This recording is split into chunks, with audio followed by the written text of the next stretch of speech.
It's time to be the teacher and teach yourself how to write a script. If you have not yet watched the video on creating a logline and treatment, you'll want to do that now. That is the first step in creating a script. Once you've completed that video, you can come back to this one. But if you have watched that one, then you're on the right track, and it's time to talk about script writing. As we said in our last video, creating a script requires a lengthy rough draft process. You should never just sit down and write dialogue or description. You should first go through a brainstorming process. If you come up with great lines, you can write them down. You can keep a parking lot. That would be a journal where you write down those lines, or maybe a post-it pad filled with your ideas, or in this day and age, you could text message those ideas to yourself. But before you start creating dialogue, you'll want to create a working title, and most importantly, you'll want to create a theme. We discussed theme in the last video. This is the 5 to 9 words that sum up what you're trying to teach the audience. Every story should have a purpose. You should be trying to affect the people that watch your movie and make them feel a certain way, either agree with your theme or come up with some ideas of their own about your theme. So you'll definitely want to make sure that while you're writing your screenplay, you have that theme next to you. This theme should always be something that you're very passionate about. As we said in our last video, you should write a logline and a treatment. The treatment is sort of the essay form of your script, the document that will lead you through the process from scene to scene to scene. If you've read your treatment and you now have some ideas of how you'll turn your treatment into your screenplay, you may want to go in and flesh out those moments that will get your character from one place to another as he or she solves his or her problem. If you have some ideas of some of the scenes that you now want to include, you can go into your treatment and add some more sentences, or you could even add bulleted lists of some of the places that your character will go on his or her adventure to solve the problem. Formatting your script appropriately is a really big deal in the film industry. Screenplays must be submitted in the correct format, or the industry personnel you are pursuing will ignore them. The film industry has become kind of institutionalized, and you must show that you can follow rules, or you will not be taken seriously. A screenplay not only tells an actor what to say, but more importantly, what to do. Your character's dialogue supports the actions, and seeing a character do something is sometimes even more powerful than having him or her talk about it. Think of a scene as a unit of action. In each scene, you're going to want to say who the characters are, what the situation is, when the time of day is, where the action is taking place, and why your character is doing what he or she is doing. A screenplay is about your character solving a problem, and every scene should get your character closer to a solution, or in some cases, further away from that solution. And remember, every scene that you create should come back to your theme. Sometimes, if you don't know what to include in your screenplay, you should ask yourself, is it furthering my theme? Is it getting my character closer to or farther from a solution? If the answer is no, you know not to include it. If the answer is yes, then you know that this may be a great moment in your screenplay and something to explore. There are a number of templates and softwares that are designed to help you in the process of creating your screenplay. Many of these different templates can be found online. One of the best tools available to you are the programs that format the script for you in the appropriate way. One of these is called StudioBinder. If you go to www.studiobinder.com, you can get started and you can create a free account. Once you've created a free account, you can sign in and it will take you to a desktop. This is where you can save and create all of your projects. With StudioBinder, there are both free and premium subscriptions. Another program that I like and works with your Google Drive is YouMeScript.com. This is the freest of all the programs, although there is a premium option. You can save to your Google Drive by signing in. You can use the tab feature to scroll through the formats you will need for your script. One thing I always recommend, in addition to saving your script, export your script as a PDF.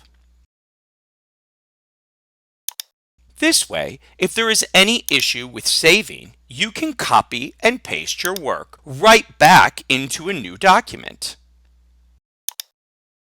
One of the industry standards is Celtx. You can create a free account by clicking that Sign Up button. You'll be able to enter an email and a password, and then click Sign Up, and you'll be sent an email link so that you can activate your account. Once you log into your email, you'll be able to come to the Sign In page and enter that same email and password to log in. Now, once you log in, they're going to try to trick you to subscribe to a standard or premium plan. But usually there is a link that I can scroll down to, and I can say no thanks by clicking on that link. You'll be taken to this page, which is the free account. You'll be able to create one script at a time, but you will need to download finished scripts, delete, and start a new script each time with the free account. You can see that you can create a whole series of creative writing projects. A screenplay, which is what we'll be doing most of the time, a stage play, an AV script. You can also import a script by clicking this particular button here, and you can import a script that you've been working on in another class. So, by clicking Create, you can name your screenplay to get started. You see, it's the standard and premium editions that come with these features that are currently locked under your free edition, so don't get tricked. I'm going to call this script Doctor's Office. A program like Celtx is all set up for you to write your script. You'll see that in the drop-down menu, it's ready to create your scene heading. What is a scene heading? Well, in script terminology, a scene heading in a script is also called a slug line. Each time your characters move to a different setting, a new scene heading is required.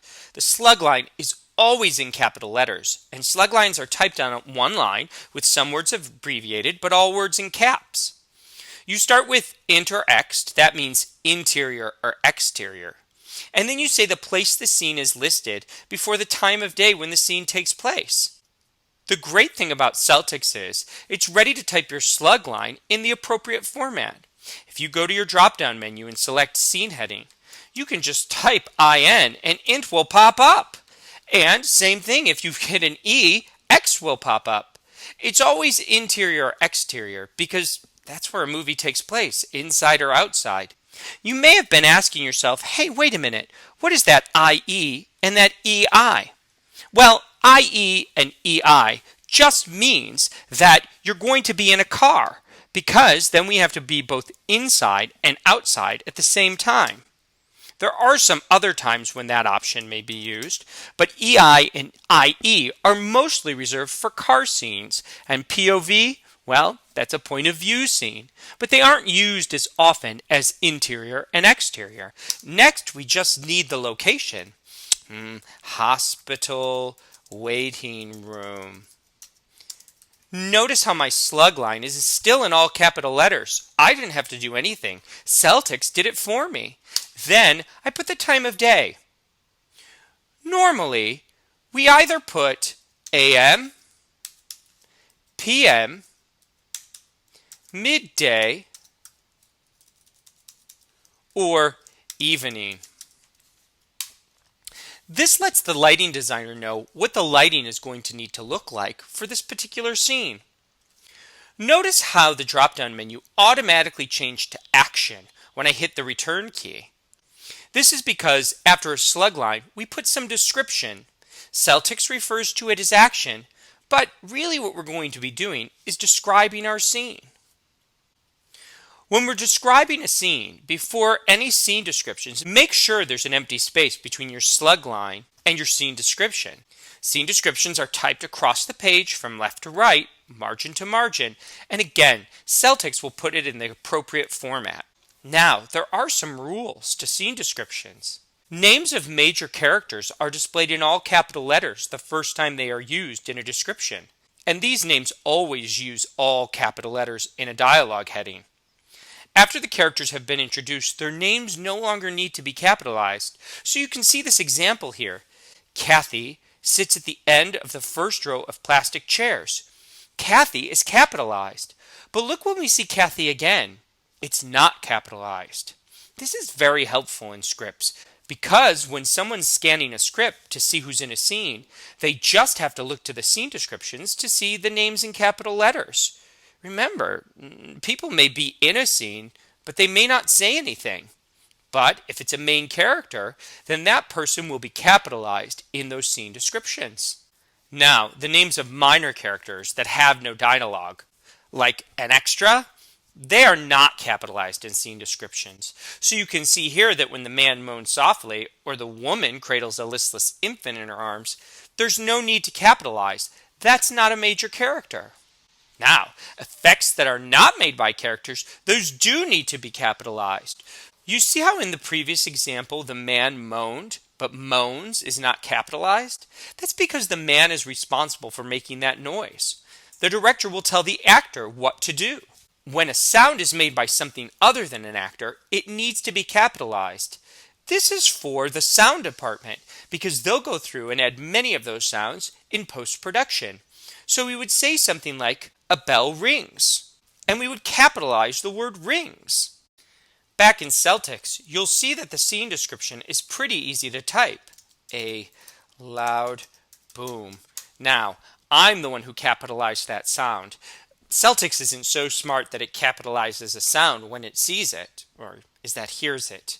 Anyway, if I hit return or enter, you'll see that it puts a space. I can continue to write scene description, or if I hit enter again, it will allow me to create another slug line.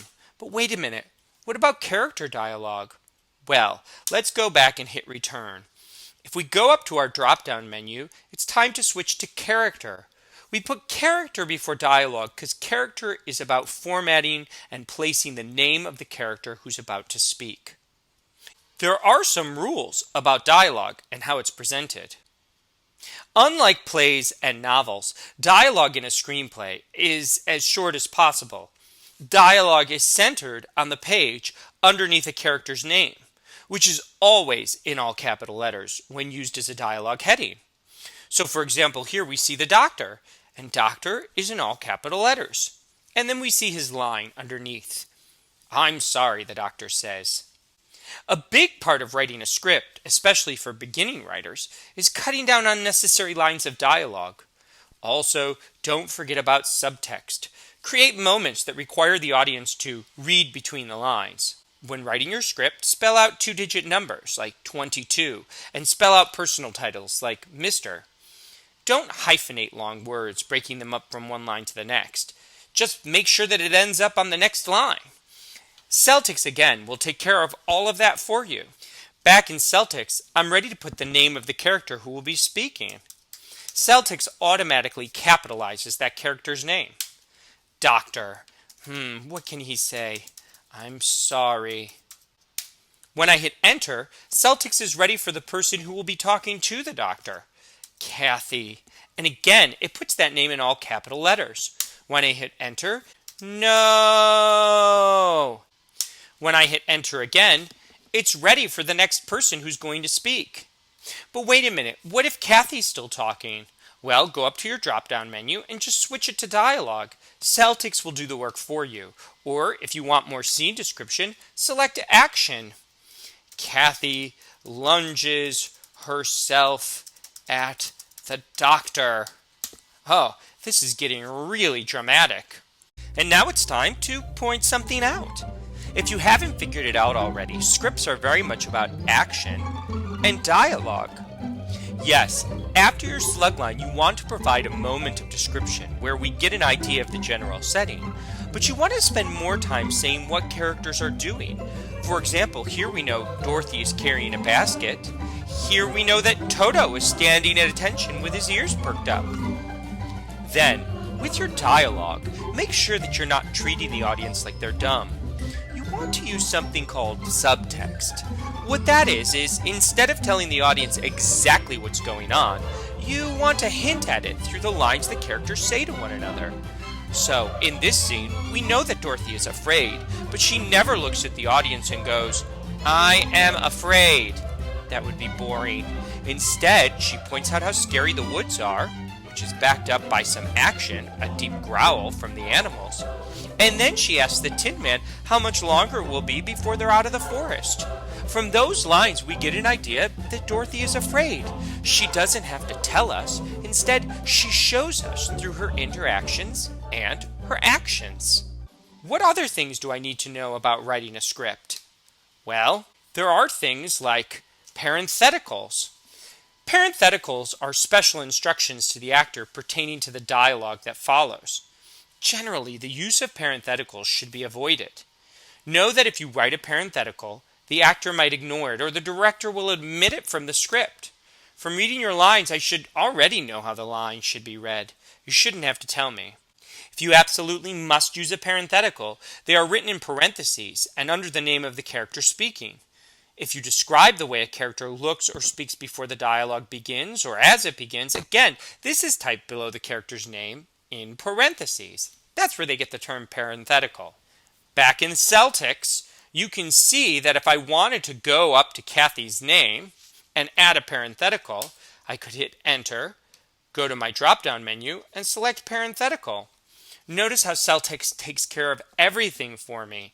So now I could say sobbing. Now we know that Kathy is sobbing as she yells no. Wow, this must be a really dramatic scene. Sometimes in a script, I may need to include voiceovers or off-camera dialogue. This is kind of like a parenthetical, but it's put next to the character's name. Character cues such as voiceovers or VO or off-camera or OC are placed right next to the character's name. Most of these lines are added in post-production. When a doctor is saying something off-camera, usually it's done in a special lab called an ADR lab or Advanced Dialogue Replacement Lab, and that's usually done after the fact. Back in Celtx, I'm ready to finish my script. Let's have one more character speak. Up to my drop-down menu, select character, and let's give that character a name, Victor. And let's have Victor speak in a voiceover. Kathy knew that Band-Aids could never heal her pain. And maybe let's have Kathy make one more comment. See, oh, look at that. Kathy's name is ready to go. If I hit return, Celtx puts the name there for me. Why did you take my Band-Aids? Great. It's time to print our script. Just so you know, scene heading, action, character, dialogue, parenthetical are the most popular selections from the Celtx drop-down menu. When you're ready to print, all you have to do is go to print, and we're going to print this one as a PDF so you can see what it looks like. Open in PDF Preview. Look at that. Celtx prints my script perfectly formatted. I could print this out and send it to a Hollywood director, and maybe he or she would want to make my film. Another great option would be to search out Microsoft Office script and screenplay templates online. Once you find them, you can go to the Microsoft Office webpage and download them many times for free. This is a great option, but what I don't like about this option is that when it's time to include new dialogue and new character names, you're going to have to cut and paste them, and you won't always be guaranteed that the format is correct. You're better off signing up or subscribing for a service like Celtx or StudioBinder, or using a free app such as YouMeScript. All of these tools are there to make the formatting easy because at the end of the day, it's about the story you're creating. Every scene you create should be an extension of your treatment. And your treatment should be the exploration of a particular theme. As you look at the scenes you're creating, and they don't always have to be created in order, Every one of them should be a moment from your treatment that gets your main character closer to, or sometimes further away from, a solution to his or her problem. And yes, we want to make sure as we bring our treatment to life and explore our theme that we format our script correctly, that we have slug lines, that we have scene descriptions, character cues and dialogue, sometimes parentheticals. If we do, we'll be guaranteed a successful final product. Well, that's it for a script. Remember, there are tools out there to help you format a script correctly. It's valuable to use those tools available because it will help you to focus on the story and not the format. And if all goes well, and you've used one of those tools, when you click print, your script will pop out in the correct format. Remember, it is still valuable to sit down with a teacher or a mentor to review whatever script you create, and be open to their criticism because it's always constructive criticism. As with treatments, the first draft is never the final draft. Well, thanks for being the teacher, and I hope to see you next time when we start exploring other aspects of the film industry.